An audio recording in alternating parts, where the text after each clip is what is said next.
1932 সালের ঘটনা। সৌদি আরবের দক্ষিণে অবস্থিত বিশাল মরুভূমি রাব আল খালির উদ্দেশ্যে যাত্রা শুরু করেন ব্রিটিশ এক্সপ্লোরার জ্যাক ফিলবি। উদ্দেশ্য একটাই, কুরআনে বর্ণিত হারিয়ে যাওয়া শহর the Iram of the pillar খুঁজে পাওয়া। এই উদ্দেশ্যে তিনি প্রায় দীর্ঘ 1 মাস যাত্রা করেন। যাত্রার পর তিনি এমন একটি জায়গাতে এসে পৌঁছান স্থানীয়ভাবে যা আল হাতিদা দ্য প্লেস অফ আয়রন নামে পরিচিত।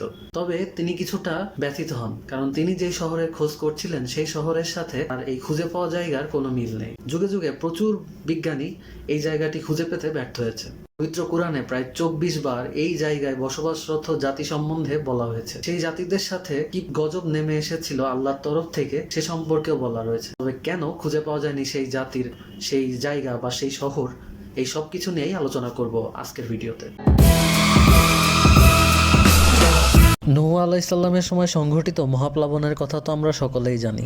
প্লাবনের পর নূহ আলাইসাল্লামের পুত্র শাম এশিয়া মহাদেশে গমন করেন। এই শামের বংশেই জন্ম নেয় আদ নামে একজন রাজা। পরবর্তীতে এই রাজার নাম অনুসারে তার জাতিদের আদ জাতি নামে অভিহিত করা হয়ে থাকে। জাতিরা যে শহরে বসবাস করতেন সেই শহরই মূলত ইরাম শহর নামে পরিচিত। তারা ছিল স্থাপত্য শিল্পে অনেক উন্নত। পাহাড় কেটে কেটে তারা সুউচ্চ প্রাসাদ নির্মাণ করত। শারীরিক শক্তির দিক দিয়েও তারা ছিলেন অনেক উন্নত, যার সত্যতা পাওয়া যায় সূরা আল ফজরের 8 নম্বর আয়াত থেকে।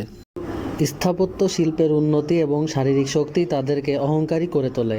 আল্লাহর একত্ববাদকে অস্বীকার করতে শুরু করে তারা, আর এর শাস্তিস্বরূপ তাদের উপর নেমে আসে আল্লাহর গজব, যার প্রমাণ মেলে সূরা আল ফজরের 13 নম্বর আয়াতে।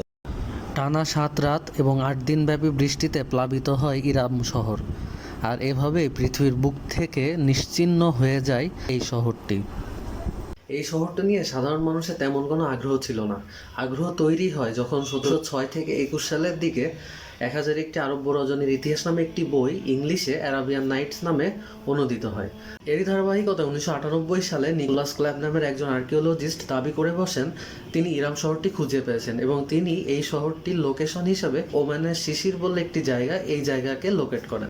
তবে ঐতিহাসিকরা এই সত্যতা বা এই দাবি অস্বীকার করে। তবে 7ম শতকের শুরুর দিকে সারা বিশ্বে যখন ইসলামের প্রচার বাড়তে থাকে, এরই ধারাবাহিকতায় আরবে যতগুলা মন্দির ছিল সেই মন্দিরগুলা ধ্বংস করা হয় মহানবী সাল্লাল্লাহু আলাইহি সাল্লামের নির্দেশে। এই মন্দিরগুলোর ভেতরে একটি মন্দির ছিল জর্দানের জাবালে রাম পর্বতের পাদদেশে আল্লাত মন্দির। এই মন্দিরে কিছু ইনস্ক্রিপশন বা শিলালিপি পাওয়া যায়।